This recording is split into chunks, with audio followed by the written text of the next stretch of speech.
ভাবাই যায় না ওপর থেকে যে এই দৃশ্য এত সুন্দর। তারপরে আস্তে আস্তে আমরা মেঘের দেশে পৌঁছে যাব এবং তারপরে বিয়ন্ড দ্য ক্লাউডস চলে যাব। কিন্তু টেক অফ করে ফেলেছি, এই দেখুন। সেপ্টেম্বর 2024, আজকে থেকে আমার নর্থ বেঙ্গল ট্রিপ স্টার্ট হলো। যারা আমার ভিডিও রেগুলার দেখেন বা যারা আমার ভিডিও ফার্স্ট টাইম দেখছেন, তাদের প্রত্যেককে রিকোয়েস্ট করব নর্থ বেঙ্গল সিরিজের প্রত্যেকটা ভিডিও দেখার জন্য। যেহেতু সেপ্টেম্বরের ভিডিও, আপনারা যারা পুজোয় বা এরপরে নর্থ বেঙ্গল বা সিকিম প্ল্যান করবেন, এই ভিডিওটা কিন্তু তাদের জন্য খুব হেল্পফুল হতে চলেছে। এখন বাজে সকাল 6টা মতন, একদম ভোর ভোরের টাইম। আমরা সিকিমের অনগোয়িং সিচুয়েশন জানতাম যে সিকিমে বারবার করে বর্ষাকালটায় মেইনলি সিকিম যাওয়ার পথে, বিশেষ করে তিস্তার ওই জায়গাটায় বারবার ল্যান্ডস্লাইড হচ্ছে, বারবার রাস্তা ভেঙে যাচ্ছে। Siliguri to Gangtok road condition, current road condition আমি পুরোটাই তুলে ধরবো। ওখানকার হোটেলের এখন এই মুহূর্তে কীরকম ভাড়া চলছে, কারণ মানে রাস্তা বন্ধ থাকলে কি হয়, মানে যোগাযোগ যেহেতু বিচ্ছিন্ন হয়ে যায়, ট্যুরিস্ট যেতে পারে না বা ট্যুরিস্ট কম যায়, সেক্ষেত্রে মানে ট্যুরিজম ইন্ডাস্ট্রির ওপরে অনেকটাই এফেক্ট পড়ে। তো এখন যেহেতু রিসেন্টলি রাস্তা খুলেছে শোনা কথা, এবার আমি গিয়ে আপনাদেরকে লাইভ আপডেট দেব যে এখনকার কন্ডিশন কীরকম, যাতে করে আপনাদের পরের ট্রিপটা প্ল্যান করতে অনেক সুবিধা হয়। এখন বাজে প্রায় 6টা। এখন অ্যাজ ইউজুয়াল আমি যেরকম প্রত্যেকবার করি, যে আমি গাড়ি নিয়ে বেরিয়েছি, গাড়ি নিয়ে না রোড ট্রিপে আমি যাচ্ছি না, গাড়ি রাখবো এয়ারপোর্টে। 4-5 দিনের ট্রিপ, 5-6 দিনের ট্রিপ। এবার প্রত্যেকটা ভিডিওতে আপনারা চোখ রাখবেন, কারণ প্রত্যেকটা ভিডিও ইকুয়ালি ইম্পর্টেন্ট এবং ইকুয়ালি এনজয়েবল হবে। চলুন এখন জার্নিটা স্টার্ট করা যাক। আমার ফ্লাইট হচ্ছে কলকাতা থেকে 7:50-এ, তো এখন 6টা বাজে। যেতে তো বেশিক্ষণ সময় লাগবে না, মধ্যমগ্রামে বাড়ি যেহেতু আমার। তো চলুন এবার জার্নিটা স্টার্ট করা যাক, কারণ মানে ফ্লাইট ধরাটা ইজ অল ইম্পর্টেন্ট। তো এই ভিডিওতে আমি যেটা আপনাদের সঙ্গে শেয়ার করব সেটা হচ্ছে কলকাতা থেকে বাগডোগরা এই মুহূর্তে ফ্লাইটের কন্ডিশন, মানে কখন কোন ফ্লাইট আছে আমি সেটা ডেসক্রিপশন বক্সে মেনশন করে দেবো। এছাড়াও এখন ফ্লাইটের কীরকম ভাড়া যাচ্ছে on an average, and more importantly this video will be helpful for those people who are traveling for the first time by flight। আমি ডিজি যাত্রা কীভাবে ইউজ করি এবং আমি যেহেতু একজন ফ্রিকোয়েন্ট ফ্লায়ার, আমার কি অভিজ্ঞতা, কতক্ষণ টাইম লাগে কলকাতা থেকে বাগডোগরা, হাউ এনজয়েবল এই কলকাতা থেকে বাগডোগরার ফ্লাইট জার্নি। আমি এয়ারপোর্ট লাউঞ্জেও খাওয়া দাওয়া করার চেষ্টা করব। এখন যেহেতু অনেকটা সকাল, এখন জানি না খেতে ইচ্ছে করবে কিনা। রোদ্দুরটা উঠেছে, কিন্তু মেঘের ফাঁকে রোদ্দুরের কারণে দেখুন কীরকম তীক্ষ্ণ রোদটা। এই দুর্গাপুজোর আগের টাইম তো এরকমই, বাট ইম্পর্টেন্টলি যে ওয়েদারটা ক্লিয়ার।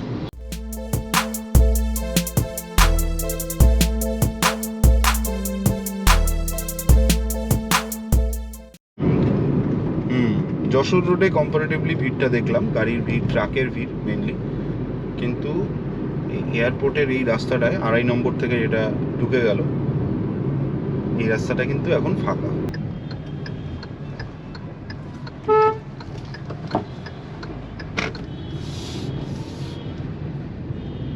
সামনে দেখতে পাচ্ছেন যেটা ফ্লাইওভারের উপরে উঠে গেছে, ফ্লাইওভার যেটা, আপনারা যারা ডাইরেক্ট গাড়ি নিয়ে ডিপার্চার লেভেলে যাবেন, মানে গাড়ি পার্কিং করবেন না, তারা ওই রাস্তাটা নিয়ে নেবেন। ওখান থেকে ডিপার্চার গেটগুলো সামনে হয়।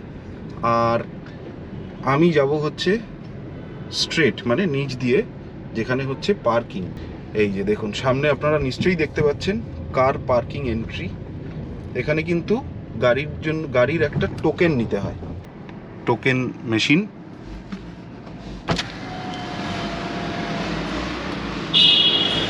এরকম প্রেস করলাম, এই যে এরকম একটা টোকেন দেবে। আর অ্যাজ ইউজুয়াল আমি দেখা যাক আমার ফেভারিট পিলারের সামনে গাড়িটা রাখতে পারি কি না। 36 to 39, তো আমি এইখানে জায়গা পেয়ে গেছি। তো এবার আমি গাড়িটাকে হালকা করে পার্কিং করে দিই। তো এইবার যেটা খুঁজতে হবে সেটা হচ্ছে এরকম একটা ট্রলি। দেখুন এখানে লিফটের ব্যবস্থা আছে, আমরা যাব ওপরে ভোরবেলা। ফর ডোমেস্টিক আমাকে 3-এ যেতে হবে, মানে আরও ওই দিকটা সামনের দিক।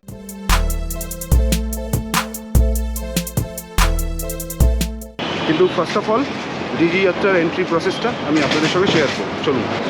4 হুইলার পার্কিংয়ের স্লিপটা কেন ইম্পর্ট্যান্ট, মানে আপনারা যখন গাড়িটা বের করবেন আপনাদের জার্নির শেষে যখন ফিরে আসবেন তখন ওই স্লিপটা দেখিয়েই কিন্তু গাড়িটাকে বের করতে হবে এবং অ্যাকর্ডিংলি যা পার্কিং ফিস সেটা ক্যালকুলেট হবে।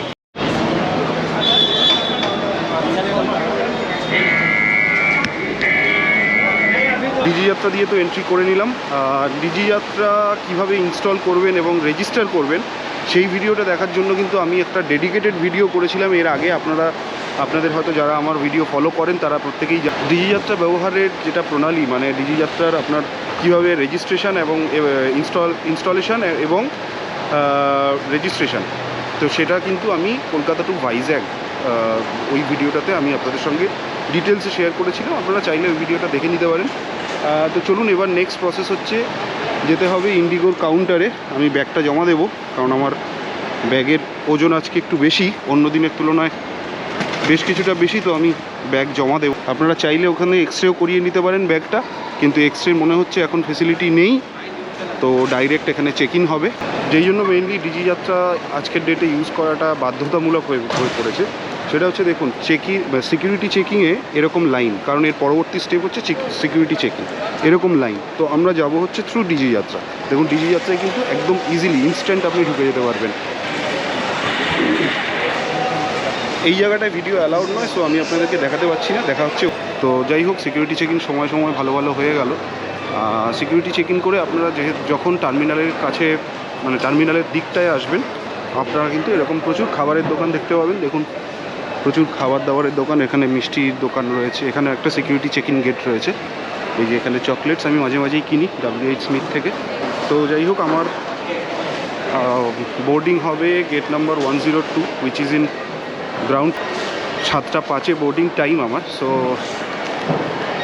এবার আর খাওয়া দাওয়ার টাইম হবে না, কারণ it will take some time. আপনারা লাস্ট ভিডিওতে আপনারা দেখে নিতে পারেন, এয়ারপোর্ট লাউঞ্জের ওপরে একটা ডেডিকেটেড ভিডিও আছে। এই যে আমি 102 নম্বর গেটের দিকে যাব, তার আগে দেখিয়ে দিই যে ফুড টার্মিনাল ওপরে কিন্তু এই যে ট্রাভেল ক্লাব লাউঞ্জ আছে, এই যে লোকজন দাঁড়িয়ে আছে, এই ওপরটাই হচ্ছে ট্রাভেল ক্লাব লাউঞ্জ। বোর্ডিংয়ের জন্য অপেক্ষা, এবার আর বিশেষ কিছু করার নেই। এই জায়গাটায় আপনারা যারা একটু আগে আসবেন তারা অনেকক্ষণ টাইম স্পেন্ড করতে পারবেন, খাওয়া দাওয়া করতে পারবেন। কিন্তু আমি বলবো যে এয়ারপোর্টে কিন্তু খাবার দাবারের দাম প্রচুর, তো সেক্ষেত্রে পকেটটার দিকেও একটু খেয়াল রাখতে হবে। যেটা বলছিলাম, 101 থেকে 109 নম্বর গেট হচ্ছে গ্রাউন্ড ফ্লোরে, অলরেডি অ্যানাউন্সমেন্ট হচ্ছেও। এবার আমরা ফার্স্ট ফ্লোর থেকে গ্রাউন্ড ফ্লোরের দিকে যাব। তো এই যে আমার বোর্ডিং পাস, এই যে দেখুন গেট নাম্বার 102 জোন 3, মানে আগে এন্ট্রি হবে মোস্ট প্রবাবলি, কারণ আমার সিট নাম্বার হচ্ছে 8F। তো বাস নামিয়ে দিল একদম প্লেনের সামনে, এই যে প্লেন, হ্যাঁ একদম আগে শুরুর দিকেই উঠেছি, বেশ ভালোই হলো। আমার সিট নাম্বার হচ্ছে 8F। তো উইন্ডো সিট, মানে জানলাটা খুলে দিলাম। এবার বাইরের ভিউটা এনজয় করতে করতে যাব।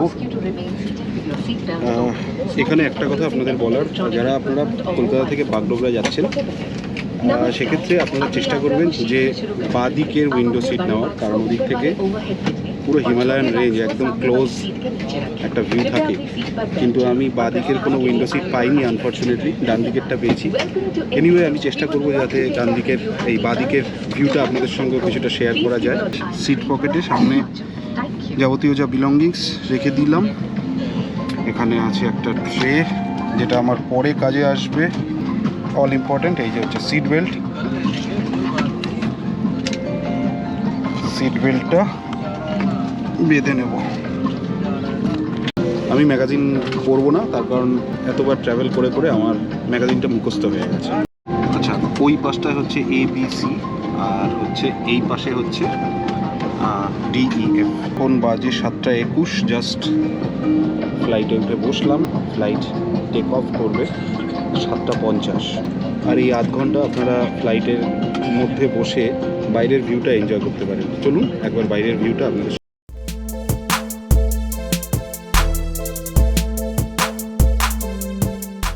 সামনে এটা দাঁড়িয়ে আছে দেখতে পাচ্ছেন, এটা হচ্ছে ফুয়েল ট্যাঙ্ক। এই যে রিফুয়েলিংয়ের কাজ চলছে, আপনারা দেখতে পাচ্ছেন। তো এটা বেশ ভালো হলো, অনেক তাড়াতাড়ি বোর্ডিং কমপ্লিট হয়ে গেল। ফ্লাইটটা মোটামুটি ফাঁকাই আছে। তো যেরকম অ্যানাউন্স হলো আপনারা শুনতে পেলেন যে এটা 50 মিনিটসের ফ্লাইট, মানে 7:50 এক্সপেক্টেড অ্যারাইভাল হচ্ছে, মোটামুটি 8:40। Slide rafts may be deployed. Please read our safety instruction card on how to use the slides or slide rafts. A safety information card and a communication এখন guide are মোটামুটি available in 7:50, print. Thank you for just your attention. প্লেনটা just move করছে, এটাকে taxi বলা হয়। এখান থেকে আপনারা দেখতে পাচ্ছেন, এখান থেকে কিন্তু আমরা এবার প্রপার অ্যাকচুয়াল রানওয়েতে গিয়ে পড়ব ফর টেক অফ। এইবার আমরা অ্যাকচুয়ালি রানওয়েতে পড়ব। এই যে আপনারা সামনে দেখতে পাচ্ছেন একদম স্মুথ স্ট্রিপটা, এই যে দিস ইজ দ্য রানওয়ে। দেখুন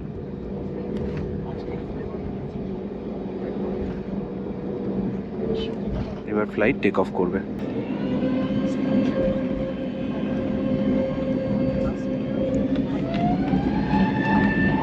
এটা হলো ফ্লাইট জার্নির সব থেকে বেশি ইম্পর্ট্যান্ট এবং সব থেকে বেশি ইন্টারেস্টিং পার্ট।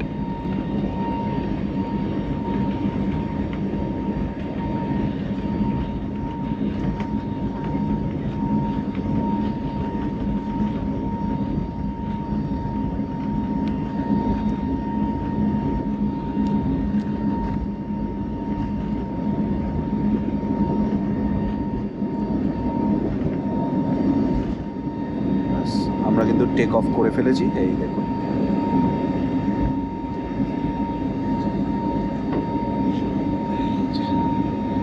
আস্তে আস্তে পুরো সিটিটা আমরা দেখতে পাবো, দেখুন কি দারুণ দৃশ্য। এয়ার ট্রাভেল, যতবারই এয়ার ট্রাভেল করি এই দৃশ্যটা প্রত্যেকবারই নতুন লাগে। এই যে পুরো এয়ারপোর্টটা আপনারা দেখতে পাচ্ছেন, টার্মিনালটা দেখুন নিচে, এবং পুরো সিটিটা, আমার শহর কলকাতা।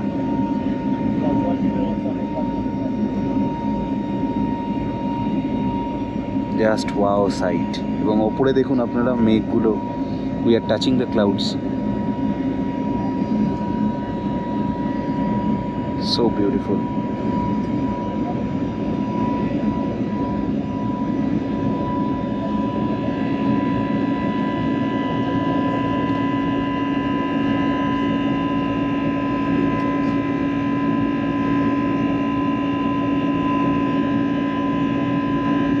আস্তে আস্তে আমরা মেঘের দেশে পৌঁছে যাব এবং তারপরে বিয়ন্ড দ্য ক্লাউডস চলে যাব। দেখুন আমরা আস্তে আস্তে কিন্তু মেঘের ওপরে চলে গেলাম।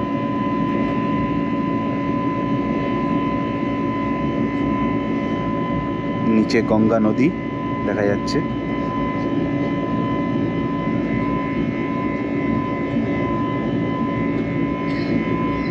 ভাবাই যায় না ওপর থেকে যে এই দৃশ্য এত সুন্দর। চারিদিকটা দেখুন আপনারা।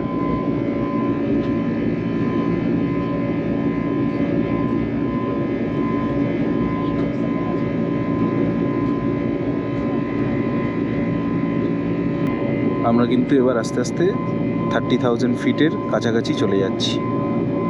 তো আমার খাবার চলে এলো, এখানে মিক্সড ফ্রুট জুস, আর এটা হচ্ছে নন ভেজ স্যান্ডউইচ।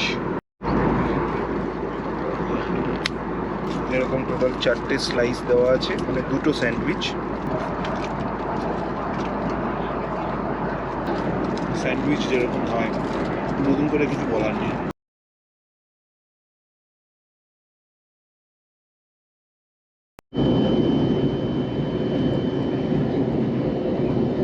যেভাবে মেঘ ভেদ করে উঠেছিলাম, এবার ঠিক মেঘ ভেদ করে আমরা কিন্তু ল্যান্ড করব।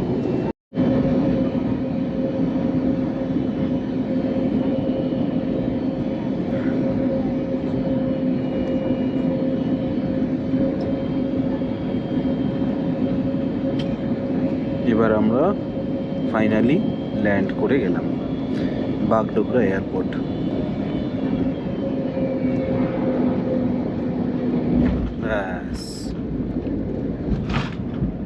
বাগডোগরা পৌঁছে গেলাম একদম। এখন বাজে হচ্ছে 8:50, 8:48। পরের ভিডিওটা কিন্তু আরও বেশি ইন্টারেস্টিং হতে চলেছে। আমাদের সিকিম ট্রিপের ভিডিও কিক স্টার্ট হলো, from this video.